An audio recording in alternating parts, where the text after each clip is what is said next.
সততাটাই এখন বর্তমান রাজনীতিতে সবচেয়ে বেশি প্রয়োজন। আমি সততাটাকে বেশি প্রাধান্য দিই। এই 16 বছর আওয়ামী লীগের যে নির্যাতনের ভয়াবহ চিত্র, আপনি নিশ্চয়ই কেউ কম বেশি কিছুটা অবগত আছেন। 40-এর অধিক আমার নামে মিথ্যা মামলা রয়েছে। সেই মামলায় আমি বারবার কারাবরণ করেছি, কারা নির্যাতিত হয়েছি। আমি তারপরেও ঘরের চালে টিন বিক্রি করে মামলা চালাতে হয়েছে।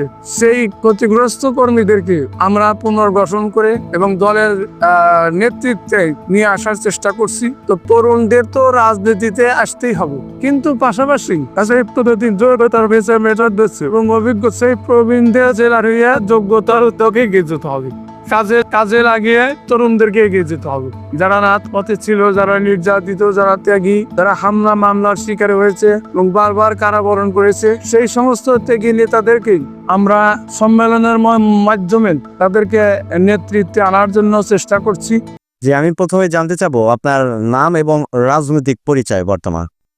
আমার নাম মোহাম্মদ নূর কায়েম চৌবিশ। আমি যুগ্ম সাধারণ সম্পাদক, জেলা বিএনপি সিরাজগঞ্জ। এছাড়াও কোনো পদে আছেন কিনা বা এই মুহূর্তে? পদে আমি একসময় সিরাজগঞ্জ জেলা প্রাক ট্যাঙ্গরি মালিক সমিতির সভাপতি ছিলাম 10 বছর। Sirajganj chamber of commerce industry 4 term আমি পরিচালক হিসেবে দায়িত্ব পালন করেছি এবং সর্বশেষ আমি রাজবালী মেমোরিয়াল বিজ্ঞান ডিগ্রি কলেজের সভাপতি হিসেবে দায়িত্ব পালন করেছি। জানতে পেরেছি যে আপনি সম্মেলন প্রস্তুতি কমিটির সম্ভবত সদস্য। জি। একই সাথে আমি আপনার কাছে জানতে চাই যে আগামী জাতীয় সংসদ নির্বাচনকে ঘিরে আপনি আসলে কি ধরনের প্রার্থী চান আপনার এলাকা থেকে, যারা এমপি ক্যান্ডিডেট হচ্ছেন এই মুহূর্তে? কি ধরনের এমপি আপনার মনে করছেন যে হওয়া উচিত? শুধু আমি না, সবাই চায় যে আমার এলাকার যিনি এমপি প্রার্থী হবেন, যিনি জনগণের ভোটে এমপি নির্বাচিত হবে, সে জনগণের জন্য কাজ করবে। যেহেতু জনগণের ভোটে নির্বাচিত হবে, তখন সে জনগণের এমপি, জনগণের প্রতিনিধি। সেই কারণেই সে জনগণের জন্য কাজ করবে এবং প্রার্থীকে অবশ্যই সৎ, যোগ্য, মেধাবী হতে হবে এবং সততাটাই এখন বর্তমান রাজনীতিতে সবচেয়ে বেশি প্রয়োজন। আমি সততাটাকে বেশি প্রাধান্য দিই। যে এখন যিনি জনপ্রতিনিধি হবেন, এমপি হবেন, তিনি অবশ্যই সৎভাবে তিনি তার দায়িত্ব পালন করবেন, এটাই আমি আশাবাদী। আমরা দেখেছি যে বিগত এই যে 16 বছরের যে একটা রাজনৈতিক জার্নি আপনার ছিল, এটা এতটাই সহজ ছিল না। আপনি আসলে এই 16-17 বছরে কি ধরনের নির্যাতন বা নিপীড়নের শিকার হয়েছেন, একটু যদি সংক্ষিপ্ত আকারে আমাদেরকে বলতে। ধন্যবাদ আপনাকে। আপনি নিশ্চয়ই, যেহেতু বাংলাদেশের নাগরিক, বাংলাদেশে বসবাস করেন, বাংলাদেশে ছিলেন, এই 16 বছর আওয়ামী লীগের যে নির্যাতনের ভয়াবহ চিত্র, আপনি নিশ্চয়ই কেউ কম বেশি কিছুটা অবগত আছেন। তা আমরা আসলে বাংলাদেশ জাতীয়তাবাদী দল বিএনপি বাংলাদেশের সবচেয়ে বড় এবং জনপ্রিয় সংগঠন। সেই সংগঠন বাংলাদেশে যতবার নির্বাচন হয়েছে, তার মধ্যে 3 বার রাষ্ট্রীয় ক্ষমতায় এসেছে জনগণের ভোটে। আমার দলের নেত্রী, দলের চেয়ারপারসন দেশনেত্রী বেগম খালেদা জিয়া 3 বার 5টি আসনে নির্বাচন করেছেন। 3 বারই 5টি আসনে জয়ী হয়েছেন। ওনার নির্বাচনে কোনো পরাজয় নেই। সেই জনপ্রিয় দলের একজন কর্মী বলেন, নেতা বলেন, সেই হিসেবে আমি এই দলের প্রত্যেকটা কর্মসূচি, কেন্দ্রীয় যে কর্মসূচি আসছে, প্রত্যেকটা কর্মসূচিতে আমি সক্রিয়ভাবে অংশগ্রহণ করি এবং সেই কর্মসূচিগুলো পালন করতে গিয়ে আমি 5 থেকে 7 বার আমি সন্ত্রাসী বাহিনী দ্বারা নির্যাতিত হয়েছি। আমার বাড়িঘর ভাঙচুর হয়েছে 2 বার। আমার এই মেইন রোডে যে দোকানপাট দেখতেছেন, সেই দোকানগুলো 2-3 বার ভাঙচুর হয়েছে, অগ্নিসংযোগ হয়েছে। আমি অর্থনৈতিক ভাবে অনেক ক্ষতিগ্রস্ত হয়েছি। পাশাপাশি আমি এই সরকারের মিথ্যা মামলায় প্রায় 40-এর অধিক আমার নামে মিথ্যা মামলা রয়েছে। সেই মামলায় আমি বারবার কারাবরণ করেছি, কারা নির্যাতিত হয়েছি। আমি তারপরেও থেমে থাকিনি। আমাদের দলের যে কর্মসূচি আসছে, প্রত্যেকটা কর্মসূচিতেই আমি সক্রিয়ভাবে উপস্থিত থেকে কর্মসূচি পালন করার চেষ্টা করছি। ধন্যবাদ। আমরা আপনার কাছে জানতে চাই যে আপনি জানেন যে খুব দ্রুতই হয়তোবা কাউন্সিলিং এর মাধ্যমে আগামী কমিটিগুলা তৈরি হবে। এই কমিটিগুলার আসলে নেতৃত্বে কাদের আসা উচিত বলে আপনি মনে করেন? আমি আমার ব্যক্তিগত যেটা আমি মনে করি যে এই 16 বছর যারা রাজপথে ছিল, যারা আন্দোলন সংগ্রাম করেছে, যারা এই ফ্যাসিস্ট সরকারের বিরুদ্ধে আন্দোলন সংগ্রাম করতে গিয়ে হামলা মামলার শিকার হয়েছে, কারা নির্যাতন ভোগ করেছে, সেই সমস্ত ত্যাগী নেতা কর্মীদের আগামী দিনের নেতৃত্বে আসলে দলের জন্য মঙ্গল হবে এবং দলের জন্য ভালো হবে বলে আমি মনে করি। জি, ধন্যবাদ। আমরা জানতে চাই যে আপনি জানেন শুধু নির্বাচনই নয়, দলকে আসলে পুনর্গঠনের বিষয়ে আপনার মতামতটা কি? আসলে দল পুনর্গঠন প্রক্রিয়া ইতিমধ্যেই আমাদের শুরু হয়েছে। আমরা বিভিন্ন এলাকায়, আমাদের সিরাজগঞ্জের যিনি অভিভাবক, বিএনপির জাতীয় স্থায়ী কমিটির অন্যতম সদস্য সাবেক মন্ত্রী জনাব ইকবাল হাসান মাহমুদ টুকু ভাই আমাদেরকে নির্দেশ দিয়েছে। আমরা বিভিন্ন থানায় দায়িত্ব পালন করছি।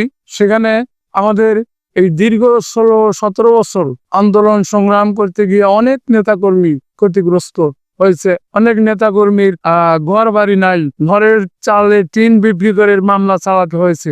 সেই ক্ষতিগ্রস্ত কর্মীদেরকে আমরা পুনর্গঠন করে এবং দলের নেতৃত্বে নিয়ে আসার চেষ্টা করছি এবং আমরা চেষ্টা করছি যে ইতিমধ্যেই আমাদের দলের চেয়ারম্যান সাহেবের নির্দেশে আমরা নতুন করে সদস্য নবায়নের কার্যক্রম শুরু করেছি। এই যে আমার এখানে সদস্য ফর্ম আছে অনেক, আমরা সেই সদস্য দিয়ে নতুন করে দলের সদস্য সংগ্রহ করছি। এই সদস্য সংগ্রহের মধ্য দিয়া এবং ত্যাগী নেতা কর্মীদের মূল্যায়নের মধ্য দিয়ে আমরা দল পুনর্গঠনের চেষ্টা করছি। ধন্যবাদ।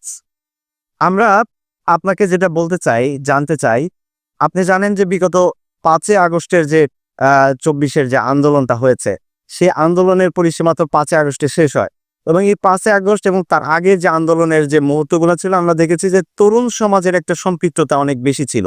সেই জায়গা থেকে তরুণদের রাজনীতিতে সংযুক্ত করতে কি ধরনের পদক্ষেপ নিচ্ছে?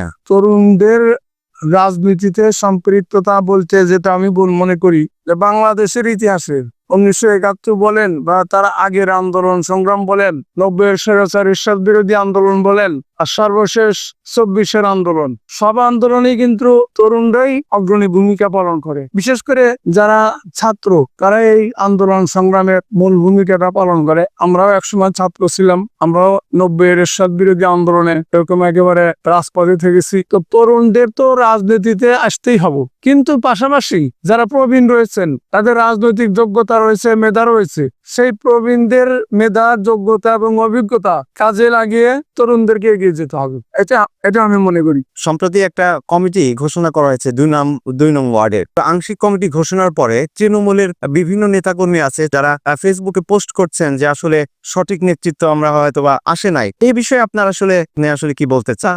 না, আসলে আপনারা যেটা ফেসবুকে দেখেছেন এটা নিউজটা সঠিক না। কারণ এখানে সিরাজগঞ্জ সদরের সম্মেলন প্রস্তুতি কমিটি যারা দায়িত্বে আছেন, তারা কিন্তু তাদের স্বাক্ষরিত কোনো পেপারস দিয়ে ফেসবুকে প্রকাশ করেন নাই এবং তারা এখন পর্যন্ত সিরাজগঞ্জের 15টা ওয়ার্ডে কোনো কমিটি স্বাক্ষরিত হয় নাই, অনুমোদন হয়নি। এটা কে বা কারা ফেসবুকে এমনি গুজবের মতো ফেসবুকে ছেড়ে দিছে। এটা সম্মেলন প্রস্তুতি কমিটির সাথে আমি কথা বলেছি, তারা এই বিষয়ে অবগত নয়। সেজন্য আমি মনে করি যে এটা প্রকাশ হয়েছে এটা সঠিক না, এটা ভুয়া এবং এটা মিথ্যা। আমরা এই কমিটির সাথে একমত না। ধন্যবাদ। আমরা আপনাকে যে প্রশ্নটা করতে চাই, আপনি জানেন যে বিএনপির যিনি ভারপ্রাপ্ত চেয়ারম্যান তারেক রহমান, উনি 31 দফা কর্মসূচি একদম ওয়ার্ড পর্যায়ে বাস্তবায়নের জন্য কাজ করছেন এবং সেই অনুযায়ী নেতাকর্মীদের নির্দেশনা দিয়েছেন। আপনি আসলে 31 দফা কর্মসূচি নিয়ে কি ধরনের পালন করছেন? 31 দফা কর্মসূচির যখন প্রোগ্রামটা আমরা পাই, তখন থেকেই আমাদের জেলা বিএনপির নির্দেশে আমরা বিভিন্ন উপজেলায়, বিভিন্ন ইউনিয়নে, বিভিন্ন ওয়ার্ডে আমরা জনগণকে সম্পৃক্ত করে জনসচেতনতা সৃষ্টি করার জন্য আমরা বিভিন্ন বৈঠক করেছি, বিভিন্ন সেমিনার করেছি, বিভিন্ন উপজেলায় আমাদের নেতাকর্মীদের নিয়ে আমরা মিটিং করেছি। সেখানে আমরা 31 দফার যে প্রোগ্রামগুলো রয়েছে, যে শর্তগুলো রয়েছে, আমরা সেইগুলা নেতাকর্মীদেরকে বোঝানোর চেষ্টা করেছি এবং নেতাকর্মীদেরকে আমরা উপদেশ দিয়েছি যে তোমরা এইগুলা সাধারণ মানুষের কাছে, এই আমাদের পার্টির সম্মানিত ভারপ্রাপ্ত চেয়ারম্যান তারেক রহমান সাহেবের এই 31 দফা বার্তা বাংলাদেশের প্রতিটা মানুষের ঘরে ঘরে পৌঁছা দেওয়ার জন্য আমরা নেতাকর্মীদেরকে পরামর্শ দিয়েছি। জি, ধন্যবাদ। আরেকটা বিষয়ে আসলে জানতে চাচ্ছিলাম যে আমরা যতটুকু জানি আপনি সম্মেলন প্রস্তুতি কমিটির একজন সম্মানিত সদস্য। সেই জায়গা থেকে কি ধরনের সদস্য সংগ্রহ করছেন যারা আসলে আগামী দিনের নেতৃত্বের জন্য তৈরিভূত হতে পারে?